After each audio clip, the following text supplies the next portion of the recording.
Okay. तो हम बात करते हैं कि बहुत दिन हो गया मुझे ट्रेड किए हुए। कहने का मतलब मैं दुबई गया था, फिर एक वीक पहले छुट्टी पे भी था। उस चक्कर में ऑलमोस्ट 10-15 दिन हो गए मुझे ट्रेड किए हुए। और फाइनली मैं जानते हो कि मैं जब बाहर रहता हूँ चार्ट भी देखना पसंद नहीं करता। ऐसा नहीं कि दिन भर चार्ट देखते रहो, मैं अब जहाँ बिजी रहता हूँ वहीं बिजी रहता हूँ। तो देखते हैं कि अभी कल है मिड निफ्टी की एक्सपायरी। अब मिड निफ्टी एक्सपायरी पहले बुधवार को होती थी, जो कि बदल के अब सोमवार हो गई है। ठीक है, तो अभी हम कल देखने वाले हैं मिड निफ्टी की, इसीलिए सबसे पहले मेरा नजर जो आता है मिड निफ्टी पे। तो पहले कुछ भी, अभी देखो मैं क्या करता हूँ, सिंपल सी चीज जो मैं करता हूँ मैं समझा रहा हूँ। नॉर्मली मैं देखता हूँ, जैसे अभी 4 आवर का मैंने चार्ट लगा दिया, वहां पे मैं देख रहा हूँ प्राइस क्या हो रही है। प्राइस ये जो चंद्रयान वाले दिन जो बड़ी बड़ी लाइन लगी थी, मतलब 89 के आसपास जाते जाते रुक गया, उसके बाद आ गया नीचे।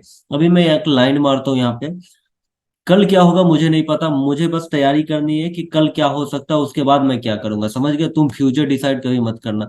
तो पहले जो मैं देख रहा हूँ, ये जो 8700 का जो लेवल है, ठीक है, 8700 का जो लेवल है, वो राउंड लेवल भी है और वो इम्पोर्टेंट एक सपोर्ट की तरह भी काम कर रहा है। ठीक है, अगर 8700 के नीचे, जैसे नीचे जाना नहीं चाहिए, नीचे गया तो पहले हम 8750 का, मतलब ये जो हमारे दो लेवल है, क्यों है आपको समझ में आ रहा है स्विंग बड़े पॉइंट को देख के। ठीक है, अगर अभी मैं देखूं, एक बार मैं देख लेता हूँ निफ्टी, गिफ्ट निफ्टी कहाँ, तो 100 पॉइंट ऊपर है।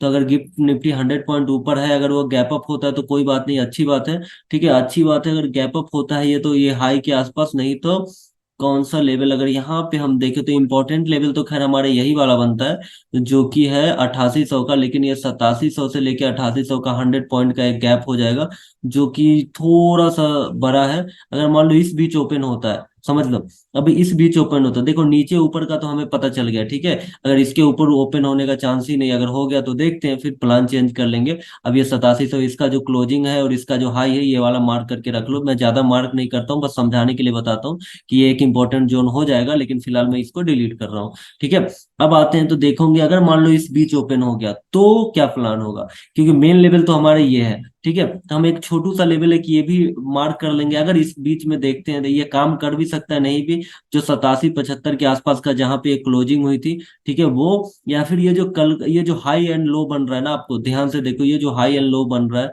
अरे मेरा पेंसिल कहाँ है, चलो कोई बात नहीं, पेंसिल से ऐसे ही समझ लो। ठीक है, ये जो लो बना हुआ है, या तो ये हाई एंड लो जो बना हुआ है, कहने का मतलब ये जो, मतलब पिछले दिन का फ्राइडे का जो हाई बना हुआ है, वो या तो रिजेक्शन की तरह काम कर जाएगा, या फिर अगर इसके ऊपर सपोर्ट लेना हो, अगर सब सपोर्ट ले रहा है तो ये सपोर्ट की तरह काम कर जाएगा। फाइनली हम 8700 के आसपास ही रखते हैं इसको। ठीक है, ये क्लोजिंग भी है, ये थोड़ा 8706 से घूमा है, मतलब 5-6 पॉइंट तो ऊपर नीचे हो सकता है। तो प्लान क्या है, प्लान इस बीच ओपन होता है, अगर निगेटिविटी दिखती है तो आराम से 8700 वाला पुट में लेके उसमें आराम से अच्छा खासा पॉइंट मुझे मिल जाने वाला है। ठीक है, अगर मान लो ये ज्यादा डाउन आते हैं तो फिर तो मजा ही आने वाला है।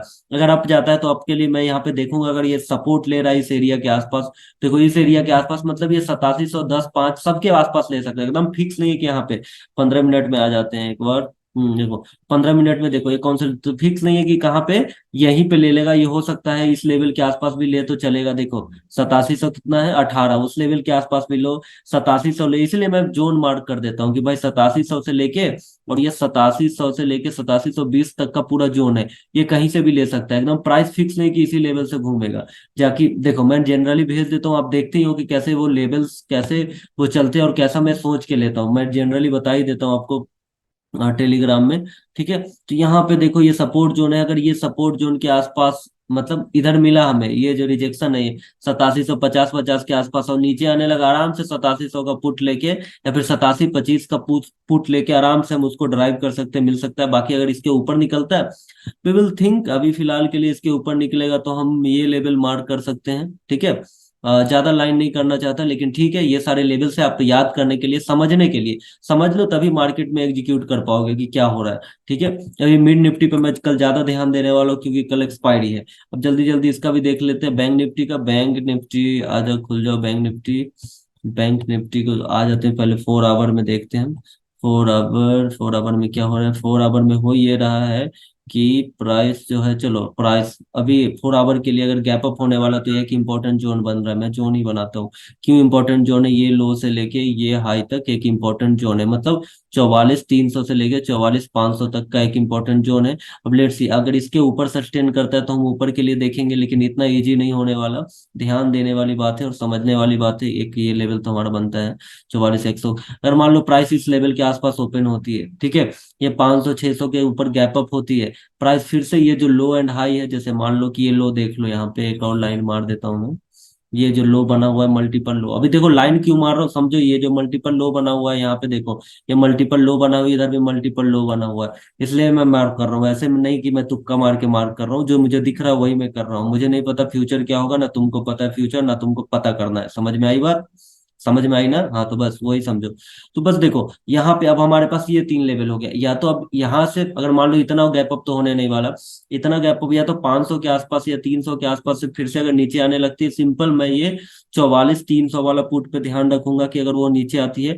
बाकी ओआर भी तो हमारा मेन है, ओआर भी समझते हो ना क्या है, ओआर भी जाके देख लो कि ओआर भी ही मेन है। वहां से प्राइस एंट्री कहाँ पे सही होती है, वो नीचे तो आती है, लेकिन सही जगह पे एंट्री लेना भी जरूरी है, नहीं तो पता चला हमने यहाँ पे ट्रेड लिया, गया कहीं और, स्टॉप लॉस हो गया, बाद में जाके ट्रेड एग्जीक्यूट हुआ। अगर इसके ऊपर जाएगा तो अभी ऊपर जाने का देखते हैं कि अगर प्राइस अगर सब घूम जाता है तो फिर हम इसमें ट्राई करेंगे, जो कि 800 के आसपास तक होना चाहिए। वैसे तो ये मेन तो 45,000 ही है, लेकिन अभी पहला जो लेवल होगा इसके ऊपर 800 के आसपास होगा। ठीक है, तो करना क्या है, देखना ये बाउंड्री है, ये जो जोन है ना, ये बाउंड्री है, इसके ऊपर मतलब ऊपर जाने की कोशिश कर सकता है, इसके नीचे मतलब नीचे आने की कोशिश कर सकता है। ये बॉर्डर है, इसको समझ लो ध्यान से। ठीक है, बाकी कल मैं लाइव में बता ही दूंगा कि क्या सोच रहा हूँ, क्योंकि देखो अभी तो हम डिसाइड ही कर सकते हैं ना लेवल, अब कल क्या होगा, कैसा मूवमेंट होगा क्या पता, खुल के सीधा 1,000 पॉइंट ऊपर 1,000 पॉइंट नीचे हो जाए, कुछ भी हो सकता है, मार्केट में कुछ भी हो सकता है, इस बात का ध्यान रखो। अब निफ्टी को देखते हैं भैया, निफ्टी तो मस्त लो पे अपने, ठीक है, एकदम मस्त वाले लो पे। ये लो ये ब्रेक करना नहीं चाहेगी, अगर मान लो ये जेन्युइन मतलब चार्ट में कुछ गड़बड़ नहीं है, पीछे से कुछ गड़बड़ नहीं है, तो ये लो ब्रेक करना बिल्कुल नहीं चाहेगी, क्योंकि ऑलरेडी, अबे रुक भी जाओ यार। हाँ ठीक है, लो ब्रेक करना बिल्कुल नहीं चाहेगी, ये बहुत बड़ा लो है, मल्टीपल लो है, मल्टीपल लो है, देखो पीछे जाके भी देखो ये वाला है, ये लो ब्रेक करना नहीं चाहेगी। अगर ये लो ब्रेक करता है, समझ में आ रहा है, लो ब्रेक करता है तो फिर ये 19,000 आने से कोई नहीं रोक सकता, मतलब चांसेस है। आपको दिख रहा है ना ये पैटर्न, देखो इसी पे घूम रहा है, तो ये लो ब्रेक करना बिल्कुल नहीं चाह रही है, बिल्कुल नहीं चाह रही। तो इसका मतलब क्या, ऑलरेडी गैप अप दिख रहा है, तो मुझे 200 से इधर मुझे गैप अप दिख रहा है कि हो सकता है 50 60 पॉइंट 100 पॉइंट के आसपास गैप अप हो रहा है अभी के हिसाब से। बाद में क्या होगा पता नहीं। अगर मान लो यहाँ पे ऊपर जा सकता है, अगर मान लो ये सपोर्ट की तरह काम करता है, तो कहने का मतलब गैप अप खुलेगा, गैप अप खुलेगा तो हमारे लिए पहले जो होगा 19,300, अगर गैप अप खुला तो की बात है, 19,300 के आसपास, 19,300 हमारा एक इंपॉर्टेंट है। अगर 19,300 से रिजेक्शन लेता है तो अच्छी बात है, ओआरबी के हिसाब से वहां पे हम ट्रेड लेके 244, वरना हम ऊपर के लिए इसमें लेवल्स मुझे दिख रहे हैं, नीचे का लेवल्स तो है 19। अगर इसके नीचे टूटता है तो टूटता, पहले तो ऊपर खुलेगा उसके बाद नीचे आएगा, तो मुझे नहीं लगता नीचे टूटेगा, क्योंकि इधर ही घूमता रह जाएगा। अगर गैप अप खुला नीचे भी आया तो ये लो पे ही घूमता रह जाएगा, नहीं तो टूटेगा तो 200 मेन है अपना, 200 देखते हैं। लेकिन फिलहाल के लिए ये तीन लेवल समझो, या तो इसी तीन लेवल के बीच में घूमने वाला। अब यहाँ पे मैं कोई तुम्हारे दिमाग में नहीं भरना चाहता कि क्या करना है, आपको बस समझ के रखना है कि ये चार लेवल हमारे इंपॉर्टेंट है। अब मार्केट कैसे बिहेव करती है कल सुबह ओपन होके, तब मैं जाके वो ऑडियो भेज दूंगा टेलीग्राम में, समझ लेना। ठीक है, तो bank Nifty Nifty mid cap पे हम कल ध्यान देने वाले, परसों देखते हैं फिर निफ्टी का क्या है, परसों उसकी एक्सपायरी, पहले तो मैं कल मिड निफ्टी पे ही ध्यान देने वाला हूँ। और निफ्टी बैंक निफ्टी तो हमारा है ही, उसके अलावा तो कुछ चलने नहीं वाला। तो वो मैंने बता दिया, बाकी आप समझ लो कैसे क्या करना है, ठीक है। और मैं कल टेलीग्राम में अपडेट करता हूँ। Thank you so much. अभी के लिए मैं बैठा था, सोचा चलो वीडियो बना लेता हूँ, बहुत दिन हो गया, कि कैसे मैं क्या करता हूँ। ये पे कोई लॉजिक नहीं है, ना ही कोई एक जादू मंत्र मैं दे रहा हूँ दूसरों की तरह। आजकल बहुत स्कैम चल रहे हैं ना यूट्यूब पे, तो मैं यूट्यूब पे जाने से भी सोचता हूँ यार फिर से मुझे ना बोले कि तुम ये कर रहे हो। मैं कुछ नहीं करता, ना मैं कोर्स बेच रहा हूँ, ना ये कर रहा हूँ, ना वो कर रहा हूँ, मेरे कोर्सेस हैं। अगर लेना होता है जिनको, वो जाके ले लेते हैं, ठीक है, महीने में एक दो बिक जाता है। ऐसा मत समझो कि मैं कोर्स से पैसे कमाता हूँ, इसलिए मेरा ध्यान ज्यादा ट्रेडिंग पे रहता है, और मैं ज्यादा बकवास करने की कोशिश भी नहीं करता, ठीक है। आई होप आपको ये समझ में आ गया है। देखते हैं अगला वीडियो जब भी टाइम मिलेगा मैं बना दूंगा, हो सकता है कल लाइव में भी जो वीडियो बनाता हूँ वो भी बना दूंगा, अगर मुझे टाइम मिल गया तो। अभी के लिए गुड बाय, ठीक है।